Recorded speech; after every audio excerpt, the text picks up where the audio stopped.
Duffer brothers ने stranger things के final season के लिए बहुत सारे वादे किए थे और उन्होंने सच में डिलीवर किया। मुझे लगता है कि ये अब तक का सबसे बेहतरीन सीजन है और मुझे खुशी है इतने सालों का इंतजार जो हमने किया था उसने पे ऑफ किया। पूरा का पूरा सीजन इंटरकनेक्टेड है, जहाँ नए प्लॉट को भी इंट्रोड्यूस किया गया और नए चुनौतियों को भी दिखाया गया जिनका सामना कैरेक्टर्स को करना था। और विल वाला एंडिंग तो आप सबने देखा ही होगा, वो कितना गूज़बम्प देता है। हालांकि मुझे भनक तक नहीं थी कि विल को पावर मिलेगी और मिला तो मिला, वो भी इतना बैडएस होगा वो तो पता ही नहीं था। और उससे भी बड़ी बात, ये सब देखने के बाद हम पूरा 1 महीना कैसे इंतजार कर सकते हैं। आई होप ये आने वाला 1 महीना जल्दी बीत जाए। और बिना टाइम वेस्ट किए इस वीडियो के टाइटल में आपने जो देखा उसके बारे में आते हैं कि हेनरी क्यों डर गया था और उसने उस गुफा में मैक्स का पीछा क्यों नहीं किया। जब मैंने वो सीन देखा मुझे पता चल गया कि हेनरी इतना डरा क्यों है। ये एक्चुअली इस सीरीज के वॉल्यूम 2 में जो टिप आया था उससे कनेक्टेड है और ये इससे भी कनेक्टेड है कि विल में वेक्ना जैसी टेलीकाइनेटिक पावर्स कैसे आई। और अगर आपको अभी भी पता नहीं है कि हेनरी उस गुफा में जाने से क्यों डर रहा था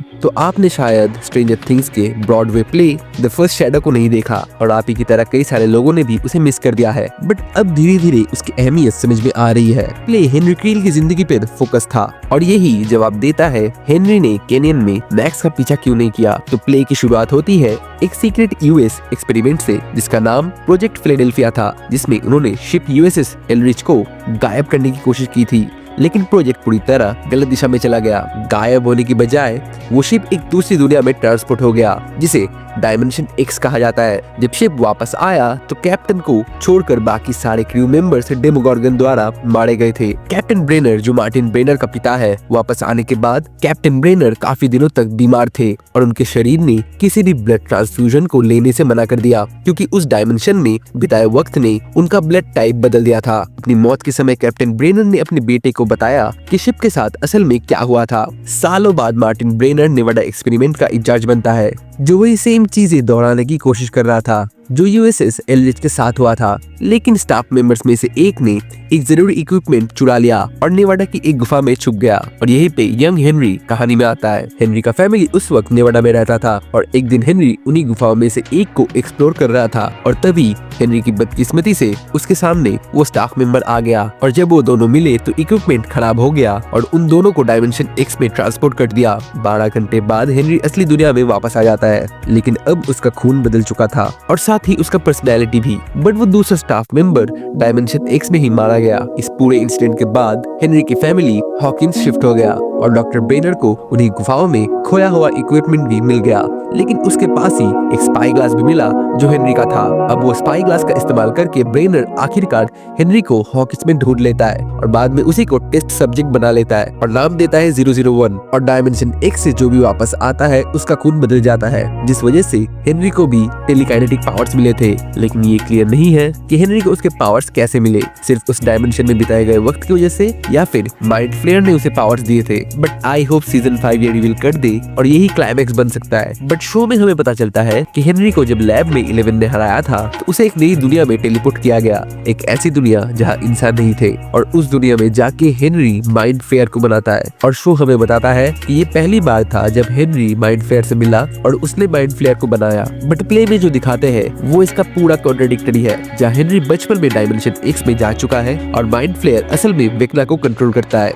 ना कि उल्टा। और मेरी राय में पूरे इंसिडेंट का क्रोनोलॉजिकल ऑर्डर यही है जो प्ले में दिखाया गया है और शो में हम वही देखते हैं जो वेक्ना या फिर हेनरी हमें दिखाता है या फिर उसे याद है। लेकिन मुझे लगता है शो में जब पहली बार माइंड फ्लेयर से हेनरी मिला था उसके बाद की वो मेमोरी उसे वाइप हो गई, बिल्कुल वैसे ही जैसे 11 का दिमाग लैब का मैसेकर उसकी यादों से ब्लॉक कर देता है, क्योंकि वो एक पर्सन के लिए हद से ज्यादा ट्रॉमेटिक है और इसीलिए उनका दिमाग ये सोचता है कि इसे याद ना रखना ही बेहतर है। लेकिन जैसे कि 11 के केस में हम देखते हैं वो याद उसके दिमाग में ही थी कुछ लेयर्स के नीचे और इसीलिए सीजन 4 में जब 11 अपनी पावर्स वापस पाना चाहती थी और ब्रेनर धीरे धीरे उसे उसकी यादों से फिर से मिलवा रहा था और इसीलिए ब्रेनर ने उसे सीधा मैसेकर वाली रात नहीं दिखाई, क्योंकि वो जानता था कि उसका दिमाग अभी उस ट्रॉमा को प्रोसेस नहीं कर सकता और इसी वजह से ब्रेनर ने 11 को धीरे धीरे उन सारी यादों को दिखाया। और सेम तरीके से हेनरी उस गुफा में जाने से इसीलिए डर रहा था क्योंकि वो गुफा वही जगह थी जहाँ वो पहली बार डायमेंशन एक्स में टेलीपोर्ट किया गया था। और अगर आप नेवाडा की गुफाओं को गूगल मैप्स में सर्च करें तो आप देखेंगे देखेंगे कि वो मैक्स के घर से बिल्कुल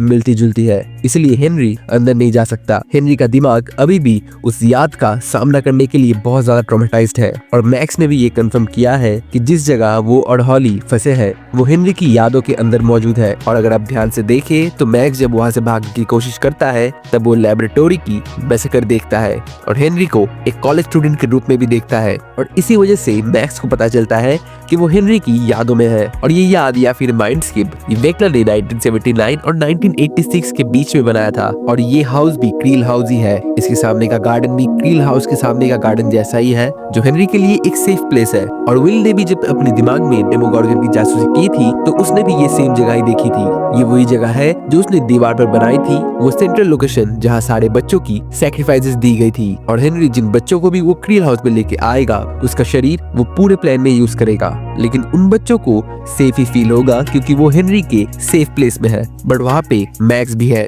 और मैक्स से बाकी बच्चों के बीच में यही डिफरेंस है कि बाकी सारे बच्चे अपसाइड डाउन में है लेकिन मैक्स की रियल बॉडी अभी भी हॉस्पिटल में है। तो अगर वो आंख खोले तो वहाँ से निकल सकती है। और हमने इस सीजन में देखा भी था वो वापस आने के कितने करीब थी और यही वो मोमेंट है जब मैक्स ने लूकस को देखा होगा वो अभी भी उस पे गिव अप नहीं कर रहा है, तो मैक्स ने भी खुद पे गिव अप ना करके ऑप्शन 2 को चुना। और डॉक्टर ब्रेनन ने भी 12 बच्चों को चूज किया था जिनको वो पावर्स देते वो भी हेनरी के ब्लड से। तो ये तो मालूम पड़ता है कि किसी को अगर टेलीकाइनेटिक पावर्स चाहिए या तो उसको हेनरी का ब्लड इंजेक्ट करना होगा या फिर डायमेंशन एक्स में कुछ टाइम बिताना होगा। और सीजन 1 में हम जो देखते हैं कि वेक्ना विल के मुंह में अपना कुछ पार्ट इंजेक्ट करती है ताकि वो सब पे नजर रख पाए और वेक्ना को पता होता है कि वो विल को अपना कुछ पार्ट दे रही है और इससे विल को पावर्स मिलेंगे। लेकिन वेक्ना इतनी श्योर होती है कि विल का विल पावर इतना कम है कि वो उस पावर को कभी यूटिलाइज कर ही नहीं पाएगा, इसीलिए वो उन सारे एज ग्रुप के बच्चों को चूज करता है जिनके अपने माइंड और बॉडी के ऊपर